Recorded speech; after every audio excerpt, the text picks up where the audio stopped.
Good morning. We'll call this meeting, the December 13th meeting of the Mason County Board of Commissioners to order. Can you please stand and join us in the Pledge of Allegiance?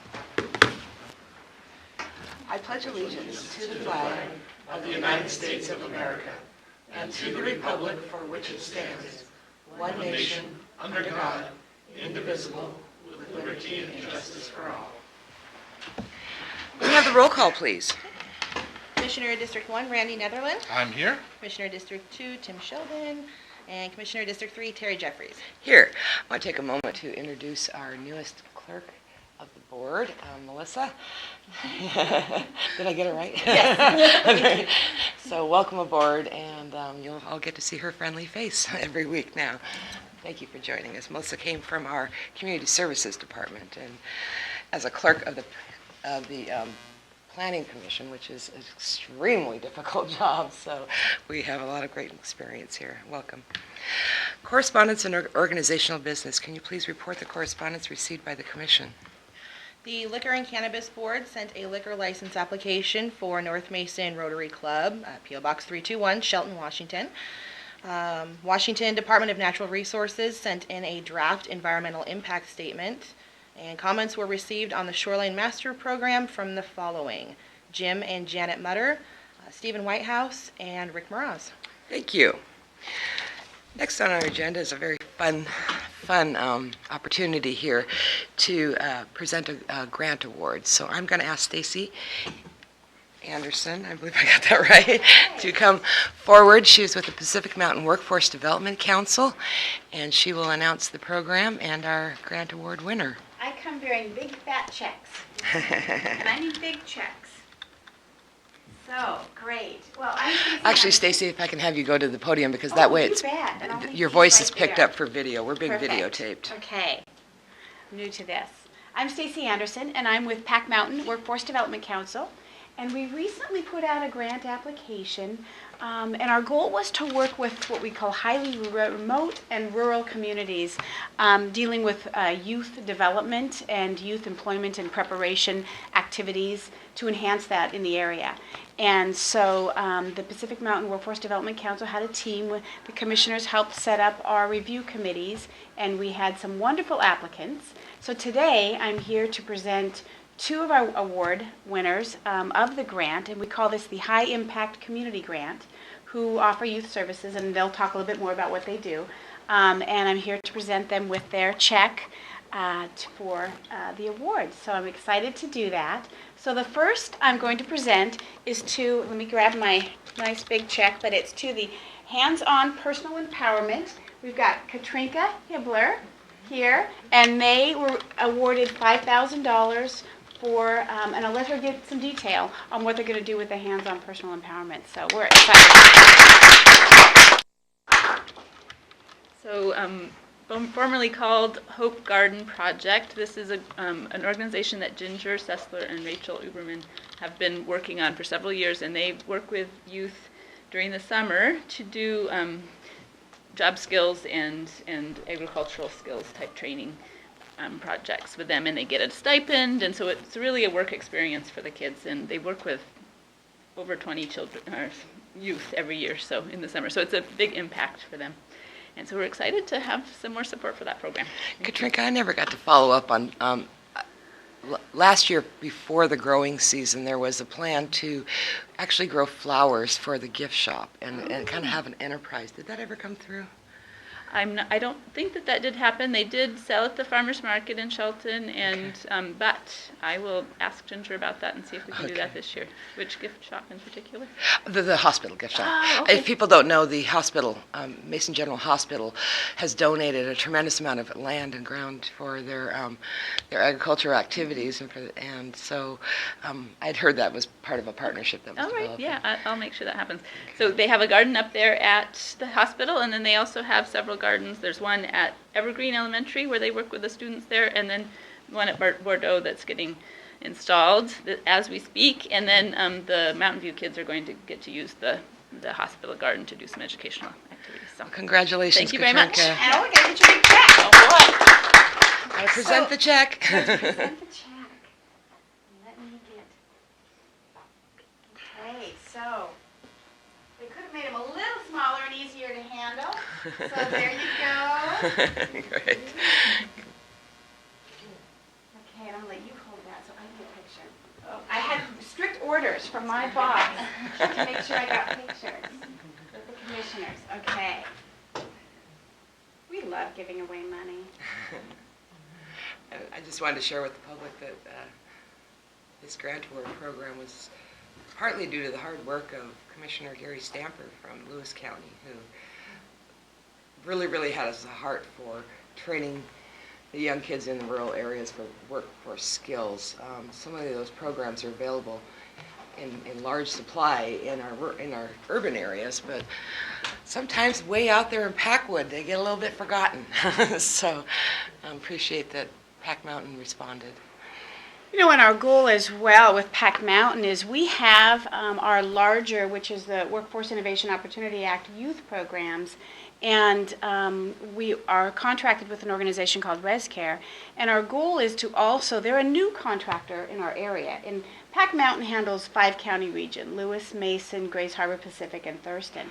And so one of our goals especially is as we're providing, and we're doing 2 grants in each rural area, is that we connect our WIOA youth services to those organizations, offering the youth services and activities to maybe even enhance even more.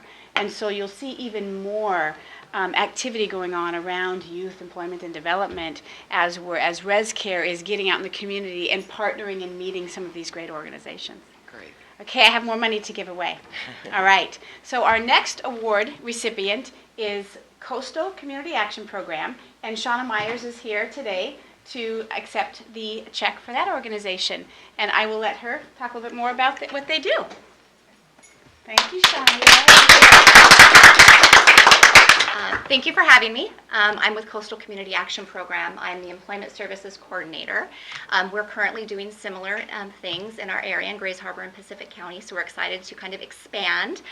We will be focusing on the youth and the young adults, of course, in the rural area, with job skills training and job prep, that type of preparedness activities.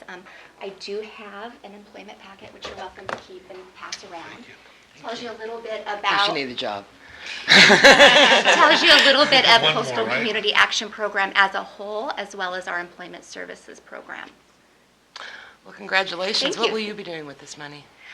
We will be doing essentially the same thing. We'll be doing the job skills training, we'll be doing some independent living, and we'll be doing job preparation activities. Great. Congratulations. Thank you. And they also won the award in Grays Harbor. So that'll be another meeting where Shauna can collect another check. So, there you go.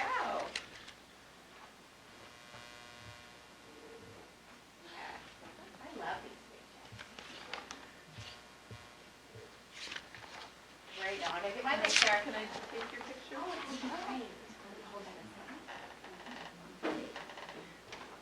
So I have to tell a joke since Miss Jeffries asked for when I told my husband, I have these big checks in the car. I said, if there's one way to get my college kid to call me more often, is to put like a little lottery thing on here and say, we just won the lottery, and post it on Facebook. That's the way to keep the family calling us.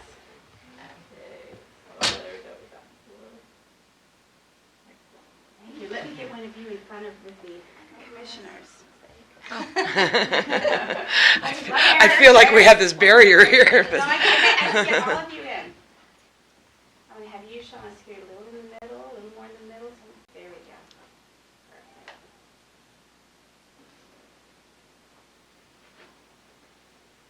All right. Okay, well, thank you and congratulations, and thank you for the opportunity to have this presentation here. And Thank you for having us.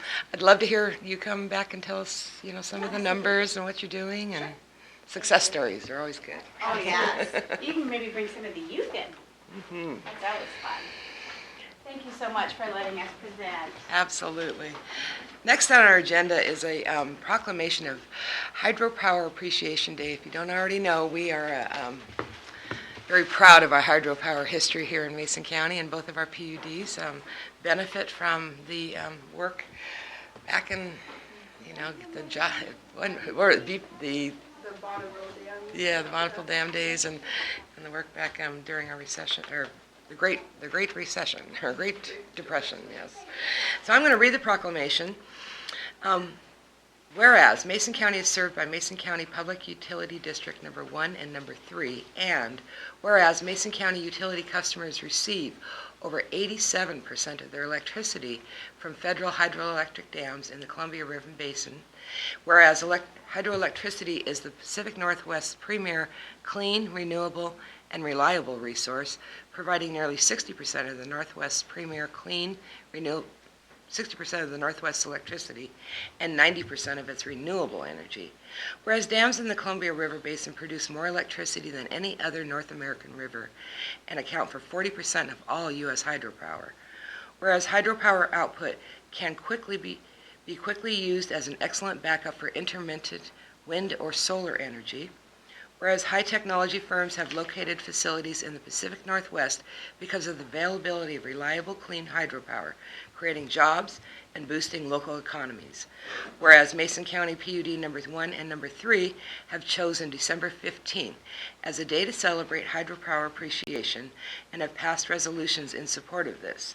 Now therefore we, the Board of Mason County Commissioners, do hereby proclaim Thursday, December 15, 2016 as Hydro Appreciation Day in Mason County. In recognition of Hydropower Appreciation Day in Mason County, we call on all residents to celebrate and recognize the importance of maintaining hydroelectricity as a major source of power for Mason County and the region.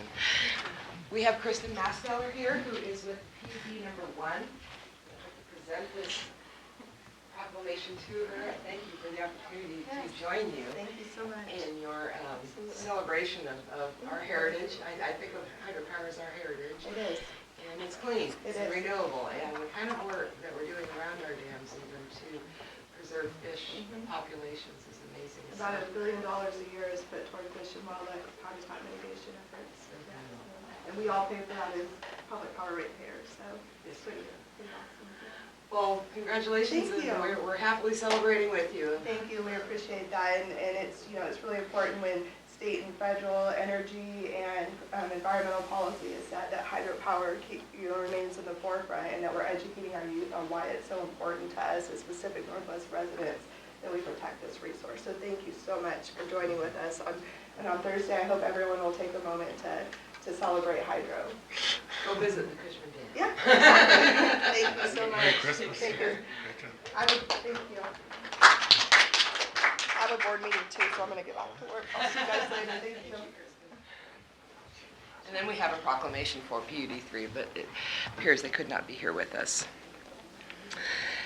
So thank you for that. We are now on to item number 5. This is our open forum for citizen input and opportunity to address the commission on any items that are not on the agenda.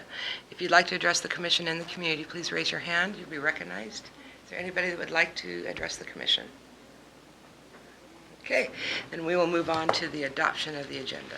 Madam Chair, I move for the adoption of the agenda as presented. I'll second. It's moved and second to adopt the agenda as presented. All in favor, please say aye. Aye. Aye. Motion carried.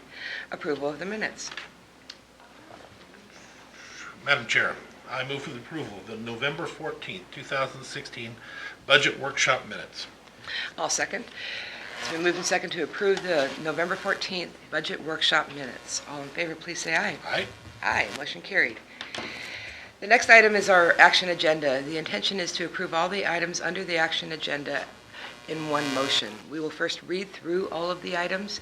If anybody in the audience has any questions on those items, we will entertain those questions. Alternatively, you have the opportunity to ask that any of the items be removed for separate testimony and vote. Commissioner Netherland, I'm going to have to change out what I had. I thought we had 3 today. I'm going to ask you to please read items 8.1 through 8.5, and I will read 8.6 through 8.6. Gladly, Madam Chair. Item number 8.1 reads, approval to purchase Laserfish software, hardware, and licensing for a total cost of $84,902.54.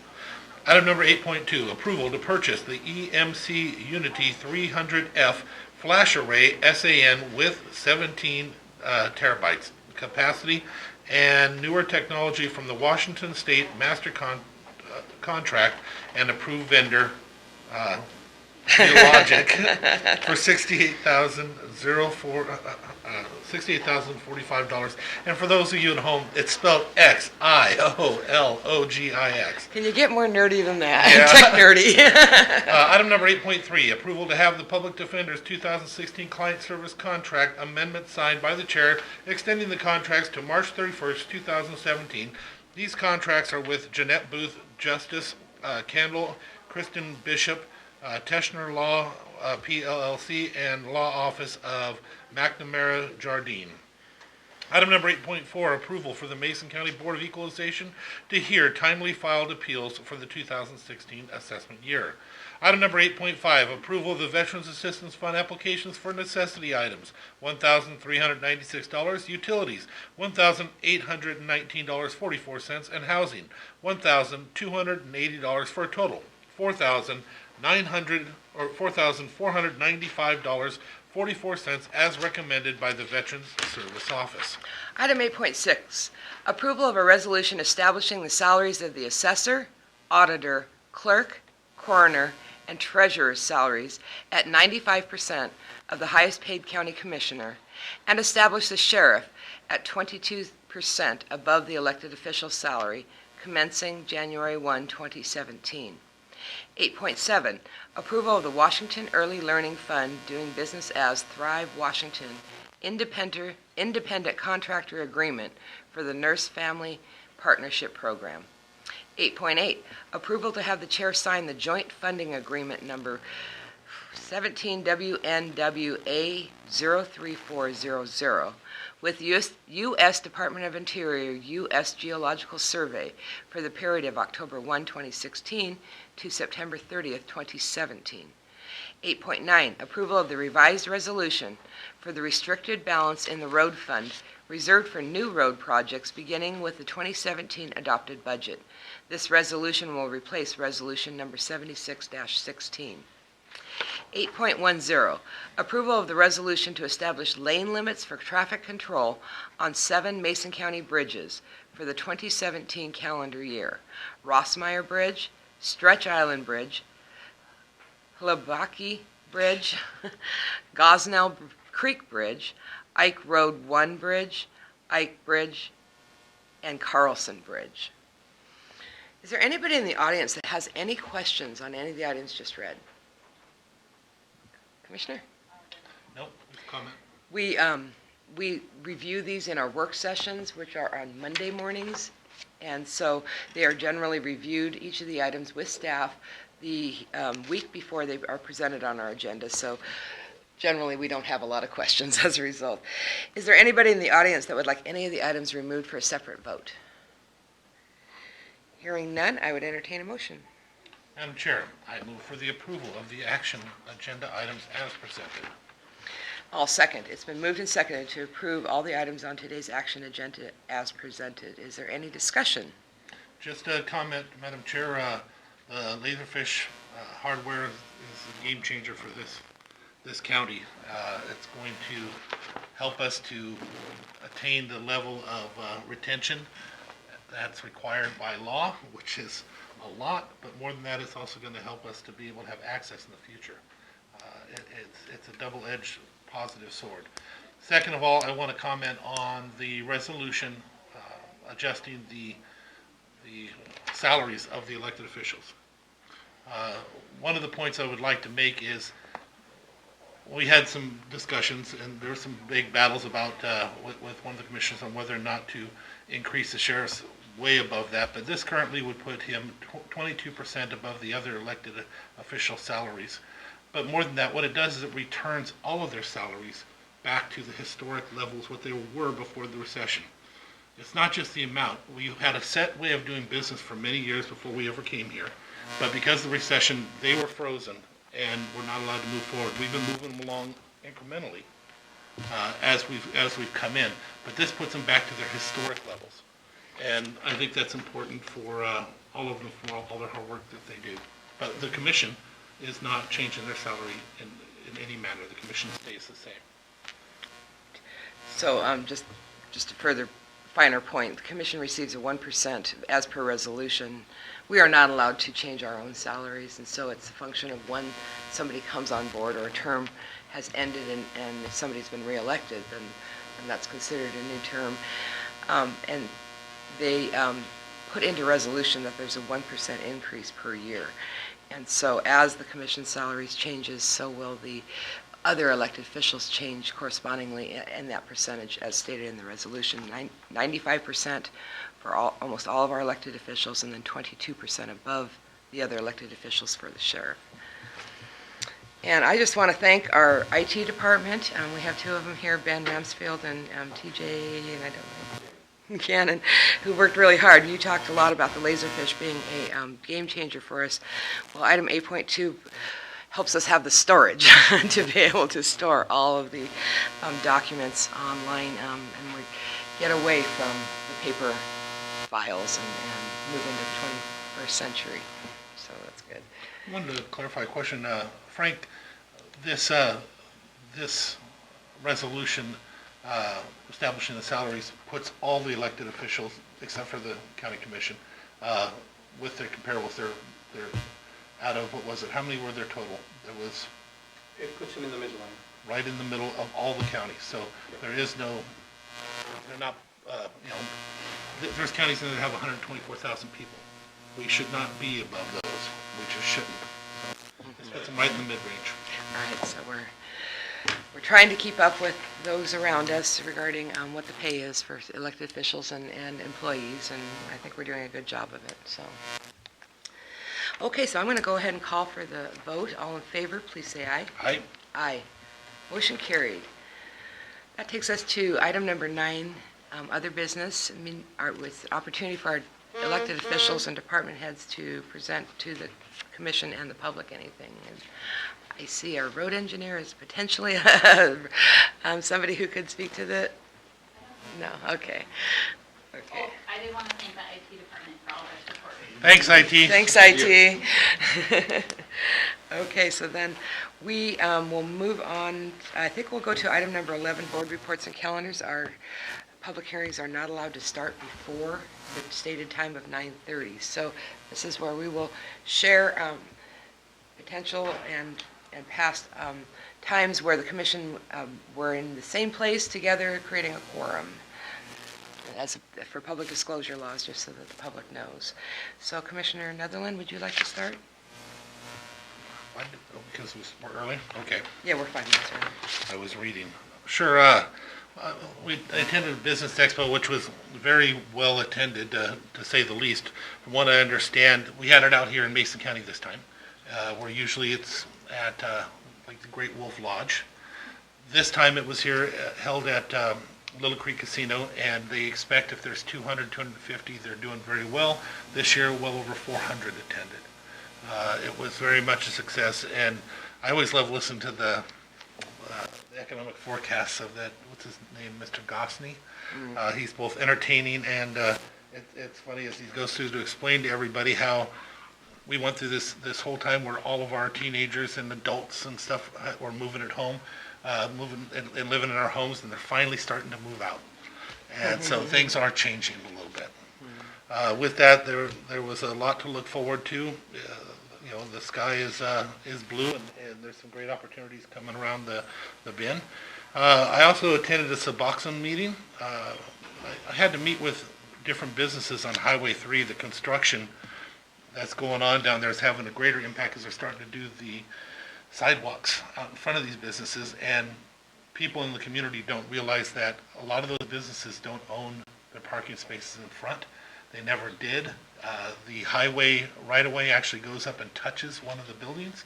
They just over the years have taken it, and now that has to be blocked off, and they're putting the sidewalks there because that's where the right-of-way is, and so they're losing a lot of parking, and it looks like they're closed. And so I went out and I bought a sign for one of the businesses because they were really having trouble out there. But meeting with them, trying to lessen that impact as great as we can, but it's pretty hard out there in Belfair right now with those changes.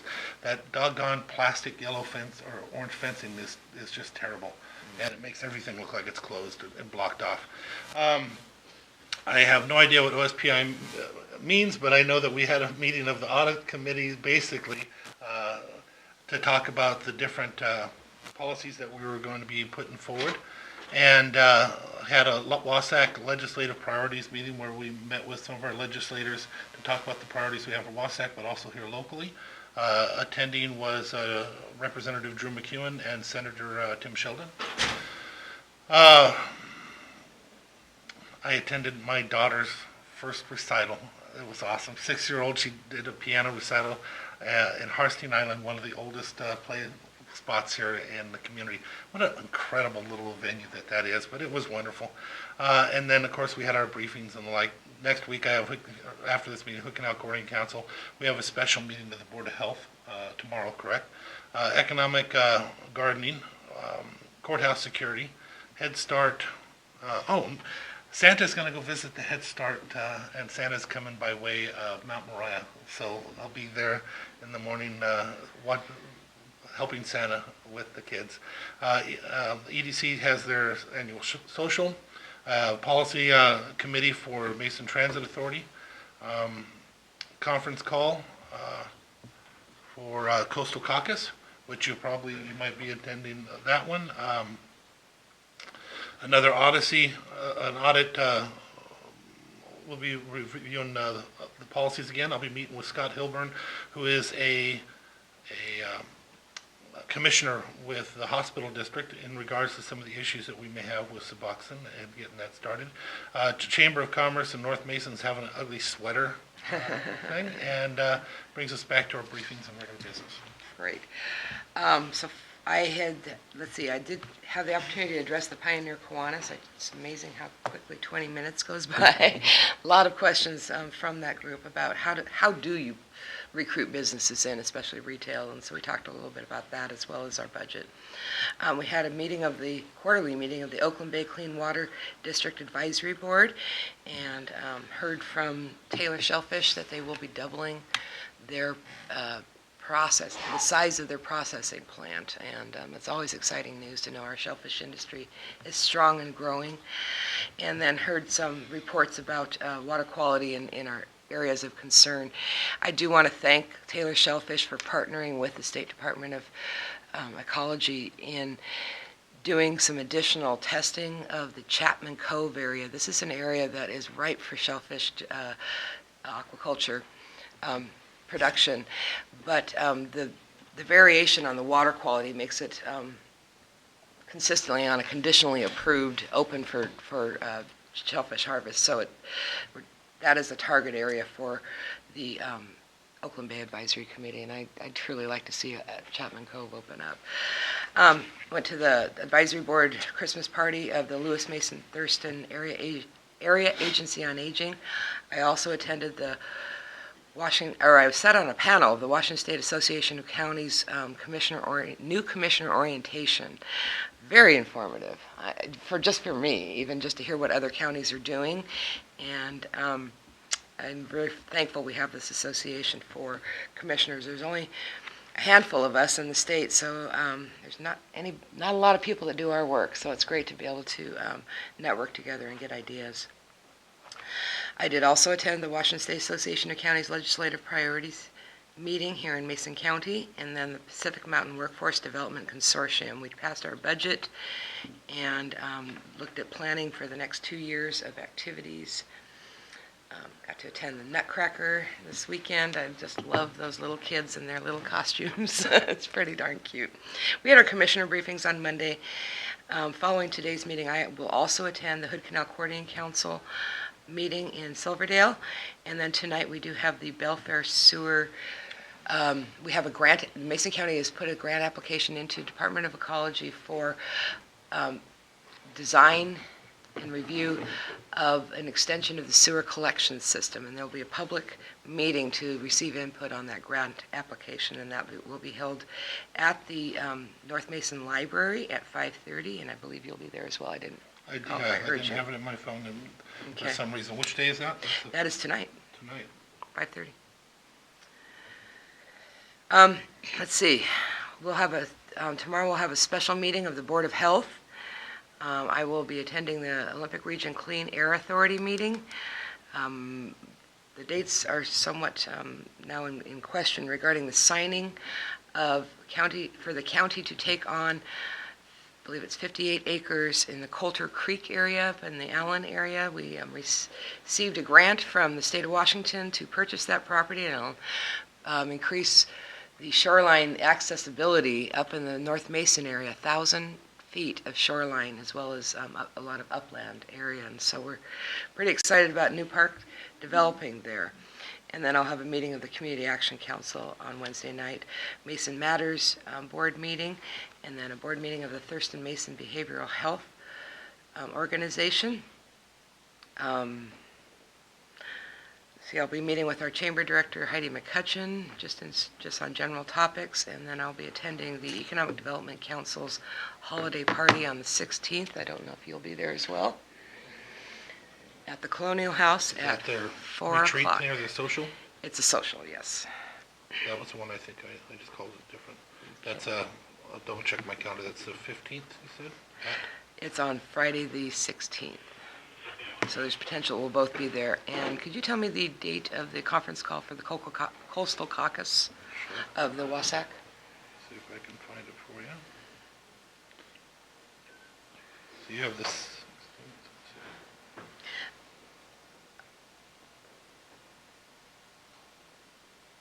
Conference call, Coastal Caucus, 2 o'clock on the 15th. Okay, I cannot attend. That's why it's not on my calendar. Okay, so I will not be on that call. So I would appreciate an update on what happened there. So, and the Mason Transit Authority Board, we will be there together as well on the 20th. And then the Public Utility District is having a hearing on the potential sale of the PUD 3 building downtown, and I will be attending that on the 19th. So we will now move on to our public hearings. Our first public hearing is a continued hearing from November 22nd and December 6th to certify to the county assessor the amount of taxes levied for county purposes and the amount of taxes levied for each taxing district for 2017, and the road property tax levy for 2017 will be recertified. Frank Pinter, can you come explain what all that means? Thank you. Yes, the Board of Mason County Commissioners must by law, under RCW 84.52.070, certify to the Mason County Assessor the amount of taxes levied upon the property in the county for county purposes, and their respective amounts of taxes levied by the board for each city, town, taxing district within or coexistive with the county for city, town, and district purposes. So with that said, there's a attachment of a list of cities, hospital districts, port districts, miscellaneous districts, school districts, and fire districts that have submitted requests for levies to the assessor, and we have the resolution to certify those. Okay. In addition to that, we have a certification, or actually a recertification of the road levy. During the budgeting process, the road levy diversion to traffic policing was increased from $1,280,000 to $1,500,000. So that levy needs to be recertified. And it is in the amount of $9,678,320.50. Thank you. Are there any questions for Frank? Would you like that as two? Please, two separate resolutions. Frank, I don't know if you just maybe misspoke, but our documentations say that the road diversion amount was originally certified at 1.380, and you just said 1.2. Is that? I'm sorry, it was originally certified at 1.38. Okay, great. And it should be recertified at $1.5 million.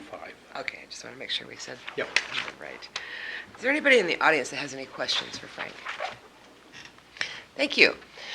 So we will open the floor for public testimony. I see a couple of people here. Would you like to testify on the resolution before us and the certification of the levies? Hearing none, we'll close public testimony and move to commissioner deliberation and/or motion. Motion. Please. Madam Chair, I move for the adoption of the resolution certifying the county's assessor the property tax levies for collection in 2017 from the continued hearing. This is for all other taxing districts. The amount to be $9,678,320.50. And I'll second that motion. It's been moved and seconded to adopt the resolution certifying to the county assessor the property tax levies for collections in 2017 from the continued hearing, and this does include all other taxing districts. Mason County will be levying a total tax amount in 2017 of $9,678,320.50. All in favor, please say aye. Aye. Aye. Motion carried. Madam Chair, I move for the approval of the recertification of the road fund levy with the change of diversion amount from $1,380,000 to reflect a change to $1,500,000. And I'll second. It's been moved and seconded to recertify the road fund levy with the change of diversion amount from $1,380,000 to $1,500,000. All in favor, please say aye. Aye. Aye. Motion carried. Thank you very much. We are certified. We had to continue this hearing because we hadn't received all of the special purpose districts tax levies, and so without a complete picture, the assessor couldn't do their job. Okay. Our next is a public hearing to consider budget transfers for 2016. Frank. And we have a request for a public hearing for budget transfers. We have budget transfers of $418,694 from current expense ending fund balance to the Sheriff's Department 001.205 of $200,000 to pay all 2016 outstanding invoices, outsourcing invoices, $193,694 for the woodworkers' new contract rates, One. $193,694, Thank you. and $25,000 for replacement of fingerprinting machine and Polycom system for the jail. Okay. A $20,939 transfer from current expense ending fund balance to the Juvenile Probation Department 001.170 for new contract rates for their CBA. $22,368 transfer from current expense ending fund balance to the Juvenile Care and Custody Department 001.172, also for new contract rates. $11,000 transfer from combined utilities ending fund balance, fund number 406, to $3,000 for office supplies and $8,000 for communication. A $10,000 transfer from the Russellwood Sewer and Water ending fund balance, fund number 411, to repairs and maintenance. And a $750,000 transfer from Belfair Wastewater Biosolid Waste Permitting account in fund number 413 to the bond principal payments. Thank you. Are there any questions for Frank? Any questions from the audience? Yes. Frank, on the $10,000 transfer from Russellwood, is that to correct from a B to an A metering system for the water? No, my understanding is that is to augment the repairs and maintenance budgets that they are exceeding in regards to current O&M costs. Okay, so we still resting on the public health by the state on the A and B water system? That's correct. Thank you. That's correct. Are there any other questions for Frank? Thank you. Thank you. So we will open up the floor for testimony. Is there anybody who would like to testify on the transfers that are before the commission? Hearing none, I'll close public testimony and move go to right to Commissioner it. deliberations Mind? and a motion. I would love to. Okay, Madam Chair, I move to approve the budget transfer as requested. Sheriff's Department, number 001.205 of $200,000 to pay all 2016 outstanding invoices. $193,000 for the woodworkers' new contract rates. $25,000 replacement of the fingerprinting machine and Polycom system for the jail. Juvenile probation, 001.170 for the amount of $20,939 new contract rates. Juvenile care and custody, number 001 through 172, $22,000 for $22,368 for new contract rates. $11,000 transfer from combined utilities ending fund balance 406 to 3,000 office supplies and 8,000 communications. 10,000 transfer from Russellwood Sewer and water ending fund balance 411 to repairs and maintenance. 750,000 transfer from Belfair wastewater solid waste permit 413 to bond principal payments. But there was a change in a number here. Let me just go back. The number for the Sheriff's Department woodworker new contract rate should read $193,694. Thank you for that correction. And I'll second that motion. It's been moved and seconded to approve budget transfers as requested and as stated in the motion, unless you'd like me to repeat them. Any further discussion? All in favor, please say aye. Aye. Aye, motion carried. Thank you. One closing point on it. Thank you to the Sheriff's Department. When we came together, we had a meeting to offset some other issues that we had, and they stepped up and found a way to handle it internally, and we need to give them a thank you for that. We have a repeat of other business department heads, elected officials. You do have an opportunity to address the public before you leave if you'd like. You're the new guy. We want to put you on the spot. We're being recorded. Come on. Come up here and tell us who you are and where you come from. What do you want me to address the public about? Right here. Come up. Just tell. What, though? No, you. Perhaps your priorities and Yeah. what you're doing. Well, my name's Kevin Hansen. I'm the new jail chief for the sheriff. He appointed me from in September, and I come from Lewis County. I served 25 years down there as the chief, or as through the Corrections Bureau, where I ended up as the chief down there. The sheriff asked me to come here to take charge of the jail in Chief Haugen's absence or his retirement. And so I'm here, and we have lofty goals ahead of us. We are looking to facilitate better safety, better community relations, better efficiency in the jail, and better programs, mental health programs. Build a new jail is really where we need to go, because as we all know, the jail's overcrowded and it's underfunded, and you know it's a community-wide issue, and it's something that we need to work together with the commission to address, and the community. So anyhow, that's kind of the long-term goal. The short-term goal is to try to alleviate the overcrowding and the outsourcing, and we're going to create some programs that are going to help mitigate some of that stuff. So Chief that's kind of Hansen, it in a nutshell. and included in those efforts to alleviate the overcrowding is the grant award to construct a triage mental health facility, an involuntary hold mental health facility. And the idea being that people whose mental health destabilization and disorders can cause illegal activity, and the function of putting them in jail is not helping them. That's correct. Can you give us a feel for how, just ballpark, the percentage of the inmates in our jail that are suffering from mental health problems and perhaps could be served better in a treatment facility like this? Typically, it's about 37%. 37. 37%, yeah. If you look at the total people in jail who are suffering from mental health illness or drug and alcohol dependency issues or co-occurring disorders, you're talking about 90%. So, you know, the majority of people in there are in there as a result of one of those three items.